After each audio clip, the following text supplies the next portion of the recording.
Welcome back to the morning show here on Arise News. It's now time to take a look at news stories making headlines around the globe.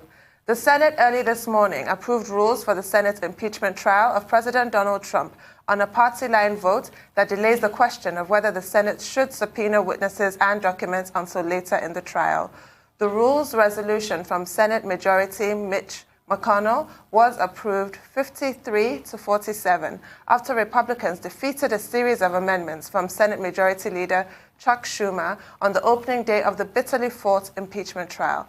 Schumer proposed 11 amendments seeking to subpoena a trove of documents from the Trump administration and witnesses like acting White House Chief of Staff Mick Mulvaney and former National Security Advisor John Bolton. But the amendments were thwarted almost entirely by the same party line vote, 53 to 47. I mean, that was just a recurring comment. The ayes and the nays, always 53 to 47, apart from one exception, when one Republican senator, I believe from Maine, voted with the Democrats, but it still was defeated. So 52 to 48, still defeated. And it was just a very interesting, well, the parts that I watched, because I didn't sit to watch the whole lengthy situation, but I found it really interesting in the sense that we have a lot of complaints here today, which we'll be discussing with our guests later, about how the Supreme Court, the accusations that the Supreme Court is being perceived as just another appendage of APC. And you have now senators who actually swore an oath, senators who are representing their constituents, but just generally acting like an appendage of the White House. I see no reason why you cannot subpoena witnesses and documents and let the truth be told. At some point, I think it was Adam Schiff that referred to a cover-up. And I'm sorry, I have to say I agree with him because it does look bad. The American public does deserve to know. And obviously that moment where the Chief Justice of the United States Supreme Court had to, as he said, admonish both sides in equal terms. Things got a bit heated, and he had to remind them of the sort of decorum that was expected of them. But it's really, I find it really unfortunate. This is the major tenet of any democracy is transparency. Any attempt to sort of veil the proceedings in this way, gag people in this way, is really, it's most unfortunate. It is. Well, we must realize that, you know, the Americans are playing politics, and impeachment trial is essentially political because interests are divided along strictly partisan lines. And that's why the voting pattern, you know, on the 11 amendments reflected at 53 to 47, except that at least in one or two instances, the voting pattern was bipartisan. Yes, as you said, it was a very feisty, heated debate. It lasted for about 12 hours. Just ended, you know, not too long ago, this morning, Nigerian time, and prompting the presiding officer, the Chief Justice, John Roberts, to remind them that, you know, the senators should all realize that they were standing before the world's biggest legislative body, which is the Congress of the United States. Now, there was no way they would not vote on the procedure. You recall that the Republicans, through the Senate Majority Leader, Senator McConnell, had insisted that, you know, they would prefer the pattern of the trial of former President Bill Clinton.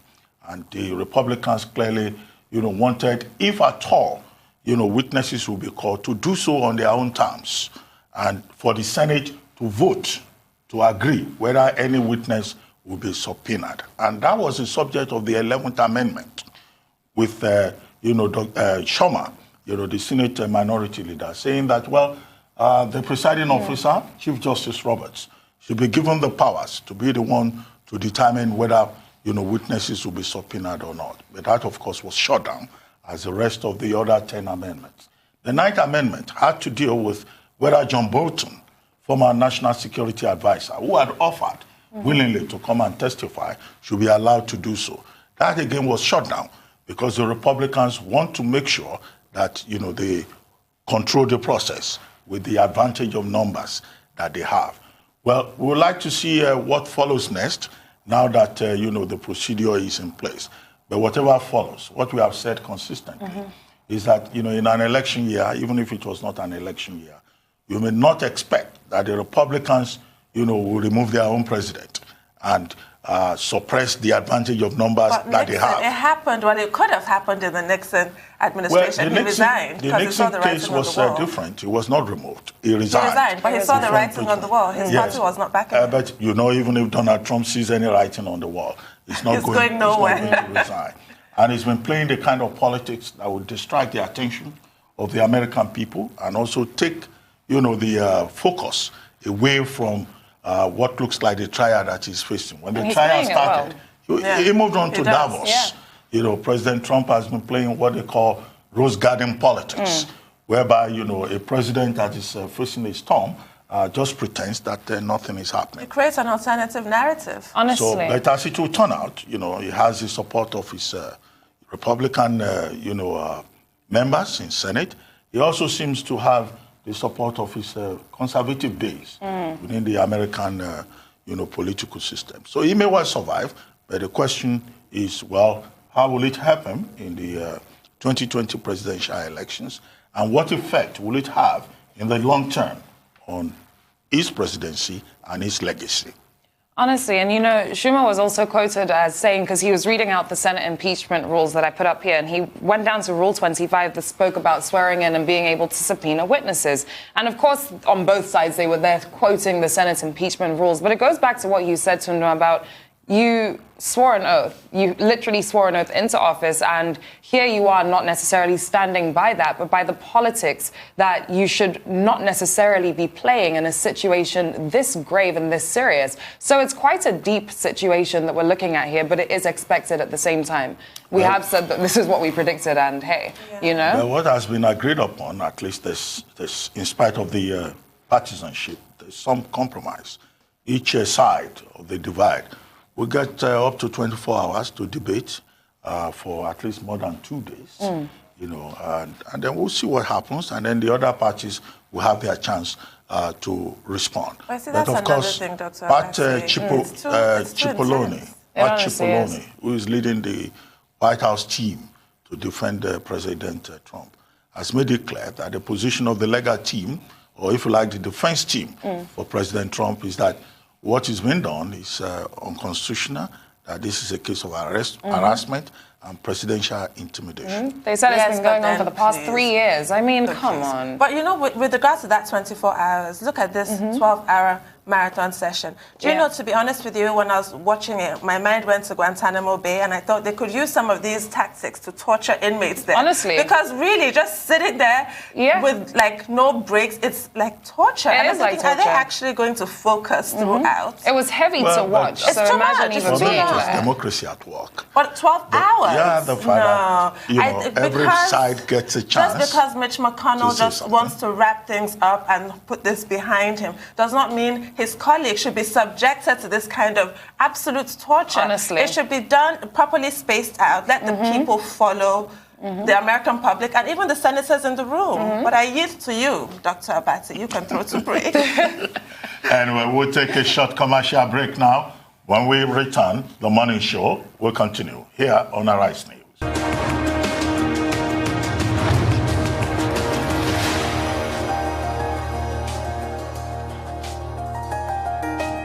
Welcome back to the morning show here on the Arise News channel. Well, Tunde, I think we continue with the headlines. For sure. Now to Nigeria, where President Muhammadu Buhari has condemned the killing of the chairman of the Christian Association of Nigeria, CAN, in Michika local government area of Adamawa State, Pastor Lawan Andimi, by Boko Haram, describing it as cruel, inhuman, and deliberately provocative. Buhari, in a statement by his spokesman, Malam Garba Shehu, expressed sorrow that the terrorists still killed Andimi after expressing their willingness to release him to third parties. Andimi was killed on Monday after the insurgents had rejected the 50 million naira ransom offered to them. The president said the insurgents would continue to pay a heavy price for their actions and they would eventually be defeated. Meanwhile, CAN has blamed the murder of Andimi on poor response by the federal government, saying the usual condemnation of these killers by the federal government without any concrete action was not enough. This is the Nigerian version of thoughts and prayers. You know, that hackneyed phrase after a tragedy happens and no real action to follow it up. This is an absolute tragedy. But I do feel that, yes, there was a concerted effort to save this man's life. 50 million naira, which is a princely sum by any, standards, was offered to these terrorists, and they rejected it. They were demanding 200 million euros, and because 2 million euros, 800 million naira. 800 million naira, thank you very much. And because they did not get that, they have now murdered this man. I mean, it's heartbreaking. And obviously, Khan is right to feel outraged, to feel upset, and to point the finger of blame. They have every right to do so. But the fact of the matter is, what can we do going forward? This could be anybody at this point. Because the federal government's response really is always to condemn. Yeah. And then what? Honestly. Well, clearly, what this indicates is that the federal government and the relevant agencies of government, including the Defense Headquarters that was reassuring Nigerians only 2 days ago, would have to redouble their efforts. What we have seen is a spike in cases of Boko Haram attacks, either from Boko Haram or from ISWAP, attacks on commuters, motorists, communities, institutions, humanitarian aid workers, and they seem to have redoubled their efforts, their aggressiveness as we entered a new year. This Khan chairman, Lawan Andimi, was abducted early January. And there have been hopes, as you have pointed out, that he will be released. And now he has been killed. Now, on Christmas Eve, we had the report of, about 10 northern Christians from Nigeria, also being beheaded by ISWAP. After the killing of Andimi, Pastor Andimi, there was also another incident on Sunday. So you have this happening one after the other. And yet, the Nigerian government insists that there is no persecution of Christians in Nigeria. So it will look like, there is justification for the placement of Nigeria on the watch list by the U.S. Department of State, that there is a clear case of religious persecution with Christians being targeted in Nigeria. I think that the government of Nigeria, which initially had opposed that classification by the Department of State of the United States, must reconsider its position and to see that, religious freedom must be something that governments at all levels in Nigeria must promote, defend, and ensure, its integrity. So this is where we are with this matter. It's very unfortunate. Our prayers are with the Christian Association of Nigeria and the families of, Lawan Andimi and the other pastors who seem to be in trouble, either in Jere or in parts of the Northeast or anywhere else, in Nigeria, because they're being targeted, either for abduction or for outright murder. This is terrible. Sorry to interrupt, but this state did report that it was 200 million euros that was demanded. Well, we do the calculation. 2 million euros will be about 800 million naira. So maybe that's an error. Yeah. Honestly, it's just so tragic. It is rest in peace to Pastor Lawan Andimi. It's such a tragic way to die. Awful. And it reiterates everything that we have been saying about the persecution of Christians across Nigeria and about the prevalence of insurgency that's just taking over everything and everyone at this point in time. The federal government is not doing enough, and I don't know when they're going to start doing enough. But let's head over to Aaron Akerajala, who is here to give us the news of on sports today. Good morning, Aaron. How are you doing? Chindu, good morning. How are you? I'm doing good. Doing good, Leila. Good morning. Morning, Aaron. How are you? Doctor. No point for Tundun this morning. Don't tell me we now have 2 poets. We now have 2 points in the house. We have 2 poets in the house. The only difference is that he has not started dancing for Tundun. Wait, Rafai didn't just dance for you. Rafai literally twerked for you. Yeah, good morning, everyone. What's going on? And we're looking forward towards the future. We're in 2020 already, and this decade certainly will be bringing quite a lot. And the World Cup is expected to take place in Qatar after so much backlash. But let's tell you that the Super Eagles will slug it out with their West African neighbors, as well as the Blue Sharks and the Wild Beasts in Group C. Nigeria have been drawn in the same group with Cape Verde, Central African Republic, and Liberia in the second round of the African World Cup 2022 qualifiers. The draw took place at the now Ritz-Carlton in Egypt on Tuesday evening, which was attended by some African football legends. The Super Eagles will hope to maneuver their way past their rivals in Group C for a chance to feature in their 7th appearance in the tournament, since making their debut in the Quadrennial tournament in USA '94. Nigeria have only failed once to qualify for the competition, and that was back in 2006. We're definitely going to qualify in that group. It looks quite easy. I wanted to say that, but I wasn't sure. I don't want to be arrogant and say, yeah, we'll take them. I'm going to be so arrogant. I'm trying to restrain myself. That's the easiest group. That was a sentiment that was shared leading up to the 2006 World Cup that was hosted by Germany.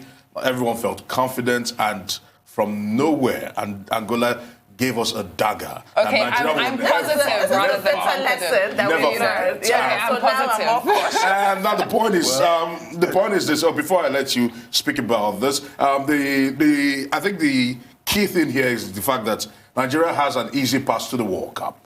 But as we speak to you right now, the coach of the team, whose contract will be expiring sometime in June, has not even signed a contract extension. That's Gernot Rohr. Yeah, Gernot Rohr. Many of us think that he doesn't deserve his contract What do you think? renewal. Do you think he deserves No, it? in I 4 don't think years so of either. handling the Super Eagles, he has not been able to achieve much. And Yes. he's been an absentee coach, and that's part of the controversy. However, I think that Tundu and Leila are right to say that, well, would qualify. Because although the other teams call themselves Blue Sharks and Wild Beasts, I think we'll have a case of the don't know Super what Super Eagles, Eagles. taking out Sharks and Wild Beasts in that Absolutely. category. I mean, clearly you cannot say that Nigeria is in the group of death. And in any case, the other countries, Liberia, Central Verde. African Republic, and Cape Verde. and Cape Verde, they've never qualified for the World Cup. Cup, true. So in terms of record, Nigeria will seem to have an advantage on paper. However, surprises occur in football. But I hope that the Super Eagles, even, just by their physical presence alone, will not go and lose to Cape Verde or Liberia or Central African Republic. And that is why Someone it's will go key and that take this we clip settle of this this. thing concerning the coach. If they want to move on from Gernot Rohr, this is the time to do that. The qualifiers will happen sometime in October this year, and the rest of them will be in 2021. So they need to get their acts right, start on a good note, and not results in leaving things late like the Super Eagles usually do, and begin to punch calculators, begin to do permutations on how Nigeria will qualify. We need to get the coaching department, and we need to get that particular issue sorted out as soon as possible. Well, the technical side is important. Yes, there's no doubt about that. By the way, Gernot Rohr, I think he has an assistant, doesn't he? But beyond, are they good enough? Beyond That's the all question. of that, the problem that we also usually have has to do with, one, the selection of the team. It should not be politicized because World Cup is a big event in Nigeria. Before you know it, when we're going to the World Cup, the previous times that we have been there, there will be some political stakeholders who will begin to talk about ethnic balancing, in the national team. Now, we hope that that kind of, crisis will not occur this time. We will also hope that, the government, there's still enough time to prepare, will not wait till the very last minute to begin to work out allowances and bonuses for these players, because we've had cases of the Super Eagles, protesting and working out on the coach and the technical team.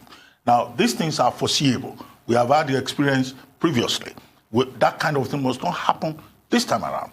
And the relevant federations and, the Ministry of Sports and the authorities should begin to look in that direction. Yeah, I think Amaju Melvin Pinnick, kudos must be given to him. For the very first time, went to a World Cup, and there were no protestations about money, and that was thanks to the sponsors they got. But in the meantime, in the bid to push it forward, it's almost turning to look. We are hoping it should not be a show of shame in Abuja.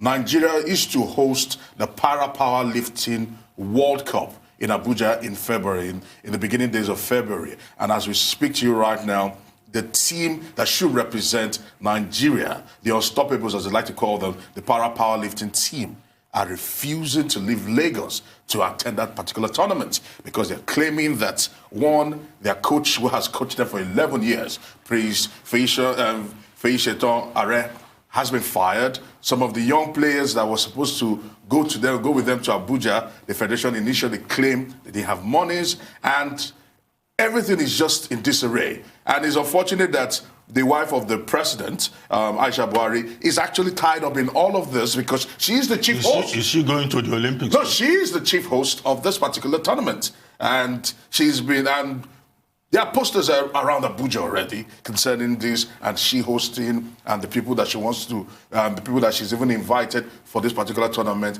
and the host team are likely not to attend. Well, I mean, I think we should excuse the First Lady, Aisha Buhari. I mean, our involvement would perhaps be at the level of a symbolism. Yeah. She's not the person in charge of the federation. Before Nigerians begin to blame her as a problem. No. The problem is with the management of sports in Nigeria. Yeah. You know, and the lack of commitment, the lack of the relevant will on the part of the authorities. Now, earlier on, I was talking about, preparation for the World Cup. Now we have an immediate example of the typical Nigerian story, of the politicization of everything, including sports, and our lack of preparedness. When you have an event, you have a preparatory event, there's already a date. Now, at the last minute, February is just a few hours away. And now you bring this kind of story, underscoring the level of incompetence, if I may use that word, and the lack of focus in this. It's a big shame. It's a shame. It's a disappointing story, and also a developing. So we are hoping that the athletes, because they've literally conquered the world, this should have been. And yet they are being discouraged by Nigeria. By Nigeria. Thanks. In Nigeria is unfortunate. We'll see you tomorrow. All right. Thank you very much, Aaron. We'll continue tomorrow morning.